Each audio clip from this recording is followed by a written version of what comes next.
Assalamualaikum warahmatullahi wabarakatuh. Halo semuanya. Perkenalkan, aku Seni Setiawati. Nah, saat ini aku berada di podcast Kom TV Stikom Bandung. Nah, di sini aku nggak sendirian. Di sini aku mengundang salah satu tamu yang istimewa, yaitu kita sambut saja. Halo, selamat siang Pak Arif. Bapak Muhammad Arif, SAS MIO. Bapak gimana nih kabarnya? Alhamdulillah sehat, baik-baik. Alhamdulillah. Baik Bapak. Nah, di sini Pak, aku mau ngobrol nih sama Bapak seputar isu politik di Palestina. Langsung aja aku sambut ke pertanyaan yang pertama. Seperti yang kita tahu kan serangan udara di Israel itu masih terus terjadi. Nah, hingga saat ini di tengah gencatan senjata yang secara resmi masih berlaku, bagaimana pandangan Bapak mengenai hal tersebut? Iya, jelas-jelas kalau mengenai serangan Israel dan apapun kejadiannya terhadap Palestina itu, yang menurut sudut pandang saya itu tidak bisa dibenarkan dan tidak berperi kemanusiaan lah. Jadi artinya bagaimanapun untuk sebuah perselisihan atau apa, ini harus ada awal mulanya dari mana dulu. Awal mulanya, betul. Nah kan sementara selama ini Israel Palestina itu memperjuangkan eksistensi mereka masing-masing. Kalau dilihat dari teritorial yang ada, itu jelasnya bagaimana nih Palestina ini, apakah milik Israel atau kayak gimana. Nah, yang jelas sudah disepakati bahwa Palestina itu merupakan harusnya negara yang berdaulat, diakui. Berdaulat. Nah, tetapi bagaimanapun Israel dengan mengembangkan eksistensinya atau seperti apa, ya seperti itulah sikap Israel itu selalu mencari hal-hal yang tidak bisa diterima oleh akal manusia yang sehat lah, kayak gitu. Sehat, betul, Pak. Gitu. Siap. Jadi bisa dibilang pandangan Bapak itu tidak setuju ya Pak ya, kita harus berada di dalam kedaulatan, di mana dilansir dari berbagai sumber berita juga, Israel tuh menargetkan sejumlah tenda pengungsi warga sipil dan anak-anak dan juga fasilitas pengungsian di Gaza. Nah, menurut Bapak bagaimana hukum internasional itu berlaku? Hukum internasional kembali lagi pada dasarnya semuanya kan baik nih, tetapi bagaimanapun kita harus waspada dengan niat Israel seperti apa. Nah, kayak gimana? Jangan-jangan ini merupakan sebuah strategi lagi untuk penguasaan Palestina. Kalau dari sudut pandang saya tetap saya terus terang yang kontra banget dengan negara Israel itu, walaupun saya bukan pengamat politik yang sesungguhnya, tapi jelas-jelas bahwa sikap negara Israel itu tidak bisa dibenarkan. Nah, mengenai membangun bagaimana tadi tenda-tenda seperti itu mungkin yang terbaik yang bisa dilakukan, karena kita sudah sama-sama tahu di Palestina itu keadaannya sudah sangat tidak memungkinkan dan sangat memprihatinkan. Ya perlulah hal-hal yang seperti itu difasilitasi untuk warganya. Tetapi kalaupun misalkan dengan niat baik Israel seperti apa, sementara dia masih memendam sesuatu di belakangnya, nah ini yang harus kita waspadai. Itulah makanya mungkin ketika tadi yang mendirikan fasilitas-fasilitas itu mah hal yang sebuah kewajaran. Bagaimanapun seperti dari Indonesia ini berbondong-bondong memberikan bantuan kemanusiaan ke sana.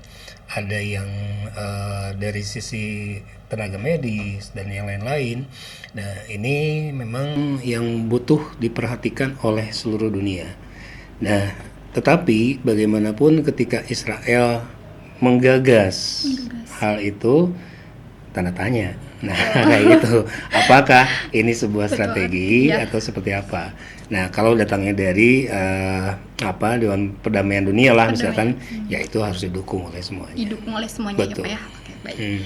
Nah, Lalu bagaimana Pak, menurut Bapak dampak yang terjadi terhadap psikologis maupun sosial dari serangan yang terus berulang terhadap anak-anak ataupun keluarga pengungsi di Gaza yang kita ketahui yang baru saja saat ini terjadi? Ya, sudah bisa dipastikan dan secara terbuka untuk dampak psikologisnya ini sangat merusak ya. Bagaimanapun sekarang kita berbicara anak-anak. Anak-anak tuh jangankan dengan Holocaust kayak gitu ya, dengan pembantaian massal kayak gitu. Hal-hal yang sedikit saja untuk anak-anak itu psikologisnya bisa terganggu. Misalkan cuman dikagetin aja atau ditakutin, misalnya ada hantu atau kayak gimana. Tapi ini menyaksikan langsung bagaimana pembantaian sebagai manusia, dia akan merasa ini traumatik yang sangat besar. Dan untuk terutama kepada anak-anak, saya tidak bisa memprediksikan ke depannya ya seperti apa anak-anak Palestina ini. Mereka ini sudah pasti adalah generasi yang generasi yang traumatis semuanya, dan ini tidak akan bisa hilang begitu saja dan akan terbawa sepanjang hidupnya. Nah itu, jadi artinya kembali lagi bahwa penyerangan Israel atau apapun namanya tanpa ada hal yang pasti tiba-tiba dilakukan seperti itu, sementara Palestina yang tidak berdaya secara infrastruktur kayak gitu. Nah ini merupakan sebuah kejahatan kalau saya Kejahatan, betul Pak. Kejahatan ya yang tidak bisa termaafkan. Berbicara masalah generasi, ya sudahlah, kita menerimakan bahwa generasi yang ada di sana sekarang ini adalah generasi-generasi yang penuh dengan traumatis kehidupannya. Nah gitu. Betul, jadi penuh traumatis ya Pak ya. Betul. Generasi yang tertekan ya Pak akan kejadian yang terjadi di Palestina. Betul. Nah untuk dari sudut medianya sendiri, internasional sendiri, apa yang dilakukan dalam membingkai konflik Gaza dan mempengaruhi opini publik global? Peran medianya sendiri Pak. Kalau dari media semua sudah bukan menjadi hal yang dibingkai lagi ya. Ini mah sudah terbuka bagaimana kejadiannya. Jadi proses pembingkaian itu menurut saya ya sama semuanya. Hanya tinggal siapa media itu, misalkan medianya berpihak kemana nih, nah gitu. Kalau misalkan membingkai beritanya mah apa yang harus dibingkai? Semua kejadiannya tampak di depan mata, tampak nyata, real, dan semuanya seperti itu. Jadi pembingkaiannya itu sama semuanya ke sana. Nah, hanya saja ya bukan menuduh ya. Bisa jadi ada media-media tertentu yang misalkan menggiring opini, membuat narasi yang lain-lainnya, nah kayak gitu. Nah, itu seperti itu. Tetapi kalau kata saya ini sudah terang benderang ya, tidak lagi bagaimana menggiring opini, membuat bingkai pemberitaan seperti apa, terang benderang seperti itu ya. Media pun tidak bisa bertindak sejauh mana misalkan membuat lebih nyaman lagi pemberitaan, enggak bisa. Nah, karena kejadiannya memang seperti itu ya, kejadiannya memang aslinya itu ya, jadi penyerangan, pembantaian, dan apalah yang lebih kejam lagi dari nama itu ya. Media membuat berita yang sesungguh-sungguhnya itu yang gitu. sesuai fakta ya Pak ya. Betul. Ya, baik. Nah dalam isu tersebut yang disampaikan ada sebuah gagasan nih Pak dari Presiden Amerika Serikat di mana menyatakan Indonesia ikut serta dalam bergabung menciptakan kondisi menuju kemerdekaan di Palestina. Nah menurut Bapak sendiri bagaimana pandangan Bapak mengenai hal tersebut? Pada intinya ini suatu hal yang bagus. Nah, cuman ini penuh dengan pertanyaan ya. Bagaimanapun Israel menjadi seperti sekarang ini, arogansi Israel yang tinggi itu sepenuhnya karena dukungan Amerika. Nah, sementara Amerika membuat gagasan seperti itu, pada dasarnya bagus. Indonesia terlibat juga bagus. Saya menyetujui satu sisi. Nah, di sisi lainnya ini juga harus dicermati dengan strategi bagaimana misalkan Pak Prabowo tiba-tiba terlibat kemarin dengan perencanaan itu dan menyatakan akan mendukung Israel, nah kayak gitu. Saya menyetujui dari kulit luarnya seperti itu. Tapi untuk kulit dalam saya tidak menyetujui apapun yang digagas oleh Amerika itu. Jangan-jangan ya terutama dengan presidennya sekarang itu Donald Trump. Betul. Yang saya tahu mungkin kalian belum lahir ya waktu ke belakangnya Presiden Ronald Reagan yang keberapa itu saya tidak tahu. Itu tuh dianggap sebagai presiden koboi di Amerika tuh yang ya lebih gerasa kerusuk kayak gimana. Tetapi Donald Trump ini lebih gila lagi. Nah kayak gitu, lebih gila lagi kelakuannya dan seperti apa. Nah atas dasar itu apapun yang digagas oleh Amerika dan yang lain-lainnya, nah ini perlu pembelajaran atau perlu strategi yang khusus lagi. Iya bisa jadi Pak Prabowo terlibat di dalamnya itu dia punya strategi yang lain. Nah cuman saya tidak tahu, hanya saja kalau saya sih jadi Pak Prabowo mungkin ya saya akan menolak awalnya, menolak dulu ya, menolak dulu dengan memberikan syarat-syarat apa nih syarat yang diberi jaminannya ketika tergabung dalam dalam pergerakan itu. Nah kayak gitu kalau sudah jelas kayak gimana ya barulah kita bisa menyatakan oke mendukung. Nah begitu. Baik. Jadi untuk setuju atau tidaknya, mungkin Bapak setuju jika di luar dari pembicaraan tersebut ya Pak ya, dimana kan ini tentang kerjasama yang di World Office yang digagas oleh Amerika Serikat, Presiden Donald Trump. Nah di luar itu Bapak tidak setuju karena gagasan dari Presiden Prabowo ya Pak ya, yang menyatakan lebih tidak pro setuju. ke Israel gitu ya. Bukan tidak setuju, saya sepakat saja asalkan sudah jelas nih arahnya mau kemana World Office itu, nah kayak gitu kan. Jangan-jangan ini sebuah narasi yang dibangun agar menenangkan dulu dunia saja. Nah, tiba-tiba Israel di bawahnya kerasa kerusuk lagi ke Palestina, nah kayak gitu kan. Bisa jadi kayak gitu. Ya, gitu.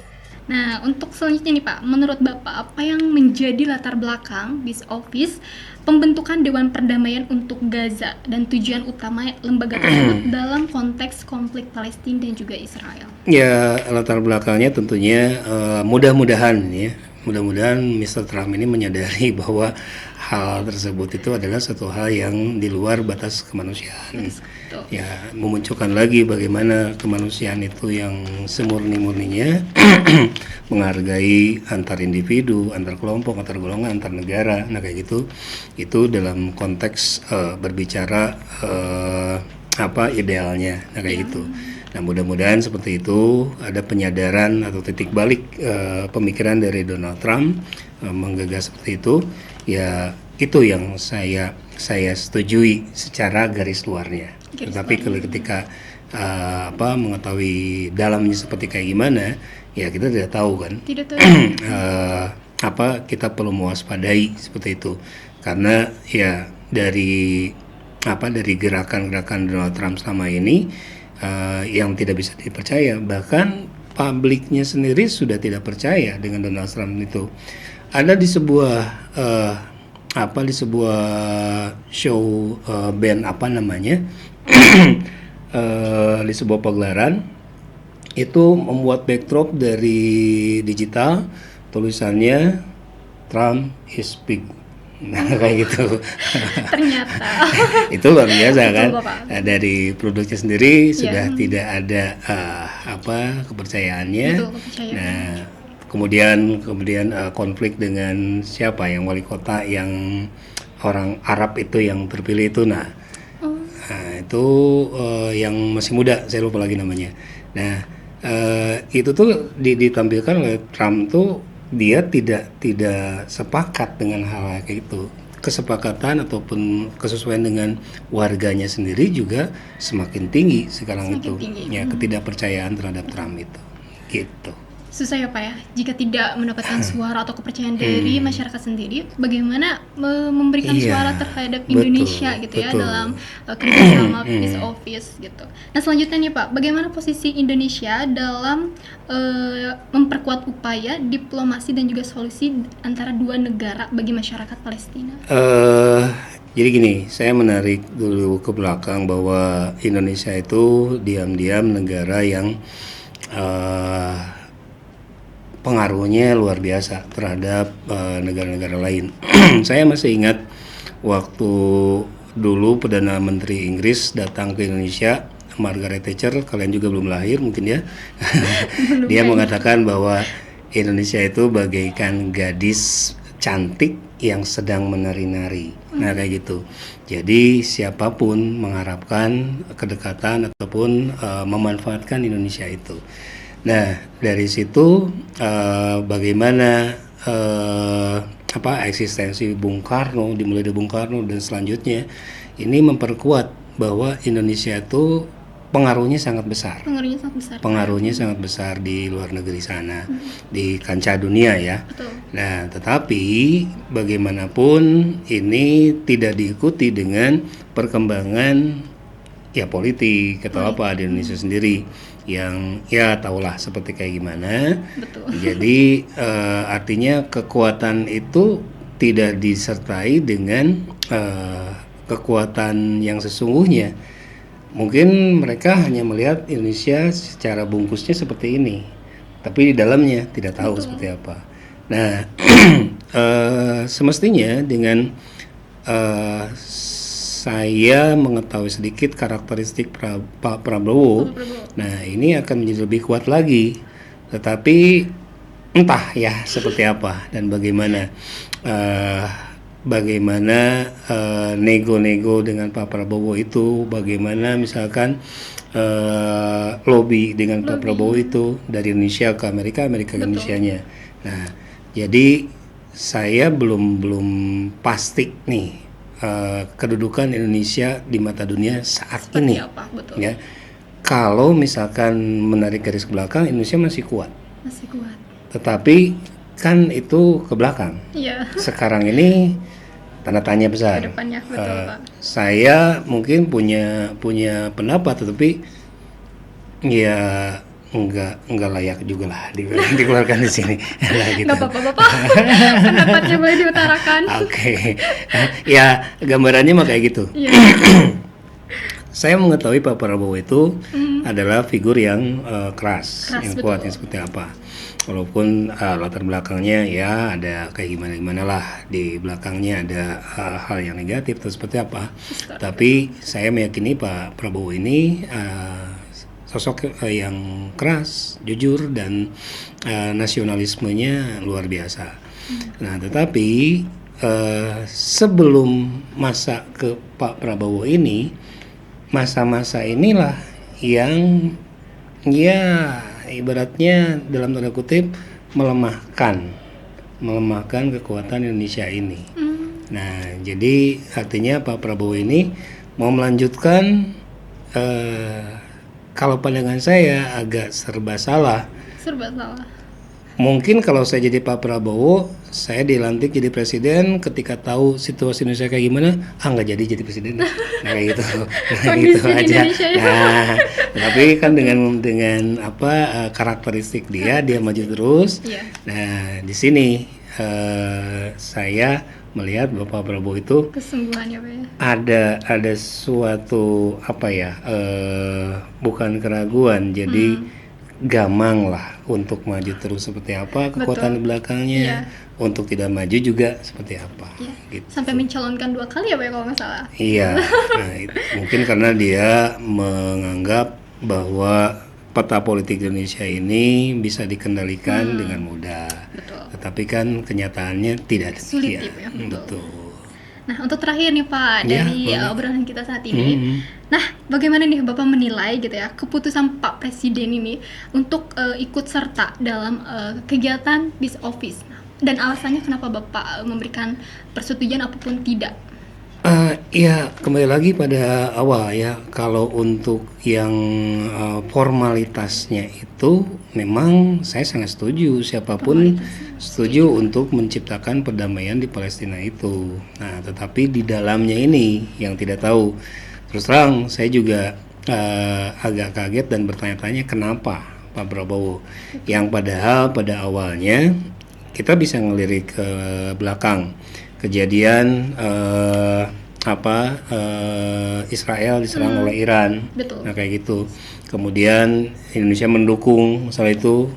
Kemudian Amerika agak-agak menekan Indonesia. Betul.